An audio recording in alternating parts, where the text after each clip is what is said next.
जाने वाला रघु अपने पापा तेजेंद्र के साथ रहता था। उसकी माँ बहुत साल पहले उसे और उसके पापा को किसी बीमारी के चलते इस दुनिया से छोड़कर चली गई थी। रघु बेटा, ये लो, मैं तुम्हारे लिए नए कपड़े लाया हूँ।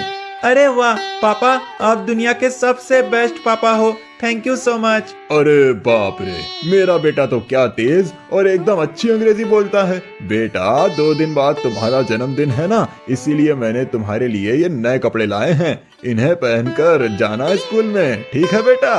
ओके पापा, मुझे ये कपड़े बहुत पसंद आए। अब मैं इन्हें पहनकर अपने स्कूल में जाऊंगा और अपना बर्थडे सेलिब्रेट करूंगा। ठीक है बेटा। जिसके बाद तेजेंद्र ने रघु को एक माँ और पिता दोनों का प्यार दिया और उसे किसी भी चीज की कमी खलने नहीं दी। तेजेंद्र रघु का बहुत अच्छे से जन्मदिन मनाता है और उसे तोहफा भी देता है। हालांकि तेजेंद्र एक कंस्ट्रक्शन साइट पर काम करने वाला मजदूर होता है, उसके बावजूद भी वो अपने बेटे को हर वो चीज देता है जो रघु चाहता है। एक दिन, आज मैं स्कूल से जल्दी छूट गया हूँ। अब मैं अपने पापा के पास जाऊंगा। पापा इस वक्त कंस्ट्रक्शन साइट पर काम कर रहे होंगे। 4 बज रहे हैं। 6 बजे तक मैं वहां पर रहूंगा और शाम में पापा के साथ ही घर जाऊंगा। हाँ। रघु जब कंस्ट्रक्शन साइट पर जाता है तभी वो वहाँ लोगों की भीड़ देखता है। एक मजदूर तीसरे माले से काम करते हुए नीचे गिरा होता है, जिस कारण उसकी मौत हो जाती है और वो व्यक्ति कोई और नहीं बल्कि रघु के पापा तेजेंद्र ही होते हैं। नहीं पापा, ये नहीं हो सकता। मेरे पापा मुझे माँ की तरह छोड़ के नहीं जा सकते।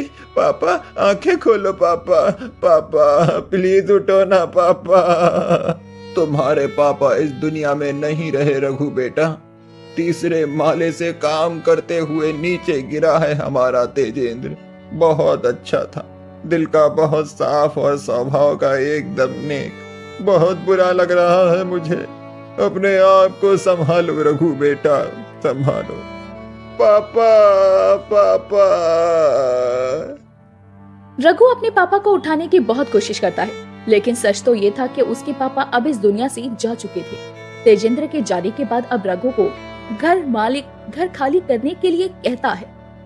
अरे ओ छुटंगे, चल निकल अब यहाँ से। अब ना तेरा बापू रहा ना तेरी माँ, इसीलिए अब मैं अपना घर किसी और किराएदार को किराए पर दूंगा। ऐसा मत कीजिए मालिक साहब, मैं कहाँ जाऊंगा? मेरा तो मेरे पापा के अलावा इस दुनिया में कोई भी नहीं है। मेरा ना रहने का ठिकाना है ना खाने का। मुझ पर थोड़ा तो रहम कीजिए मालिक साहब। नहीं, तू ठहरा छोटा बच्चा, तू क्या पैसे कमा कर देगा मुझे? चल निकल यहाँ से, बहुत हुआ तेरा अब। ऐसा नहीं है मालिक साहब, मैं आपको पैसे कमा कर दूंगा ना। मैं कुछ काम करूंगा और अपने स्कूल की फीस और आपका किराया भी दूंगा। बस आप मुझे कुछ दिनों की मोहलत दे दीजिए, मुझे काम ढूंढने दीजिए। एक बार काम मिल जाएगा तो मैं आपको आपके सारे पैसे दे दूंगा। प्लीज मालिक साहब, मुझे यहाँ रहने दीजिए। नहीं कहा ना तो सुनाई नहीं देता क्या तुझको? चल अपना सारा बोरिया बिस्तर बांध और 9-2-11 हो जा यहाँ से, समझा तू? मैं तुझे यहाँ बिल्कुल भी रहने नहीं देने वाला। लेकिन मालिक साहब। तो तू ऐसे नहीं मानने वाला है ना? रुक जा, तुझे अभी सबक सिखाता हूँ मैं। घर मालिक घर के बाहर पड़ी एक लकड़ी उठाकर उससे रघु को जोर जोर से मारने लगता है और उसका सामान और उसे धक्का मारकर घर से बाहर निकालता है। मालिक साहब मत मारिए मुझे। रघु को ना चाहते हुए भी अब गांव में इधर से उधर भटकना पड़ता है। गांव में उस समय भीषण ठंड पड़ चुकी थी। उस ठंड में रघु सड़क पर ही घास फूस बदन पर ओढ़कर सोता है और बहुत कठिनाई से जीता है। ये सब क्या हो गया पापा? माँ, आप दोनों की बहुत याद आ रही है। भगवान जी, आपने ये मेरे साथ बहुत गलत किया। पहले मेरी माँ को मुझसे छीन लिया और अब मेरे पापा को भी। ऐसा क्यों किया आपने मेरे साथ?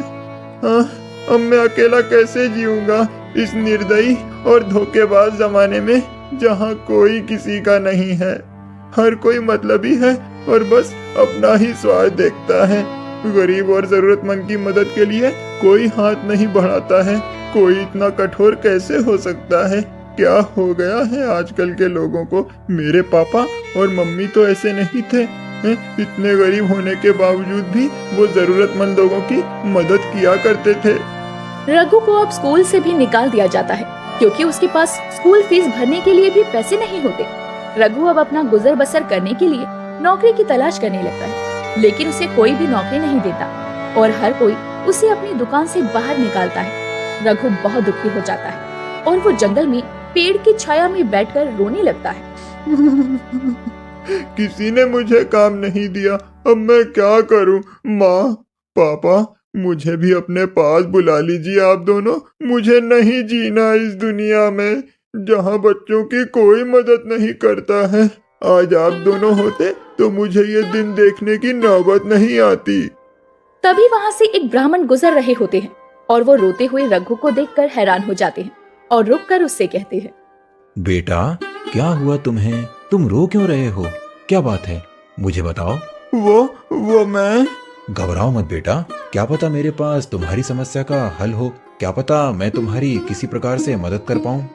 ब्राह्मण जी, वो रघु उस ब्राह्मण को सारी बात बताता है और उसके बाद वो ब्राह्मण अपनी जादुई दिव्य शक्तियों से वहाँ पर जादुई जूते प्रकट करता है और उन्हें देखकर रघु की आंखें फटी की फटी रह जाती है। ये क्या? ये तो गजब हो गया ब्राह्मण जी। इसका मतलब आप एक जादूगर हो?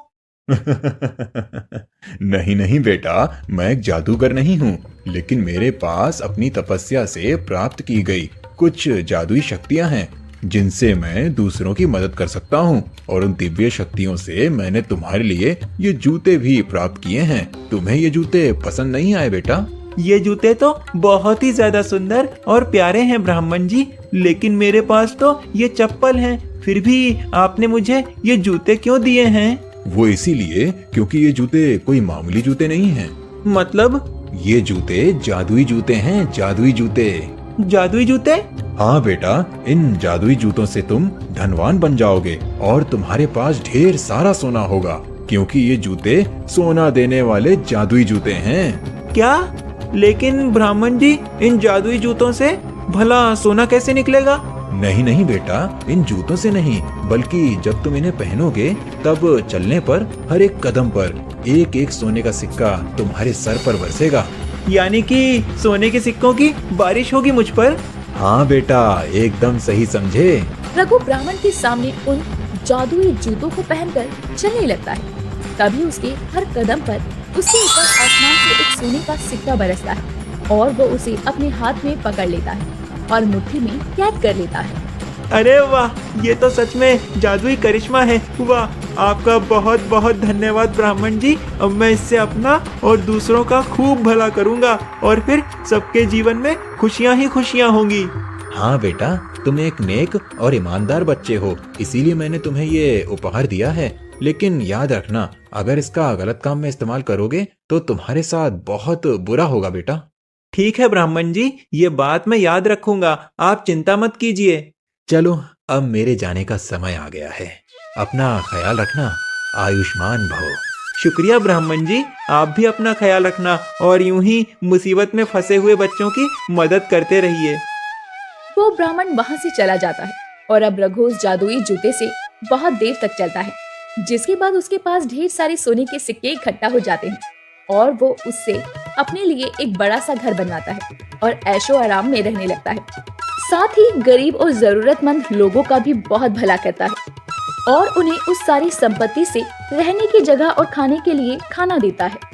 धन्यवाद भगवान जी, आपने मुझे इतनी बड़ी मुसीबत से बचा लिया। ब्राह्मण जी साक्षात भगवान का ही रूप लेकर मेरे पास आए और उन्होंने मेरी मदद की। मैंने कभी नहीं सोचा था कि मैं इतनी रास्ती जिंदगी जीऊंगा, लेकिन ये सब आपके ही कारण सफल हो पाया है भगवान जी, इसीलिए आपको बड़ा वाला थैंक यू।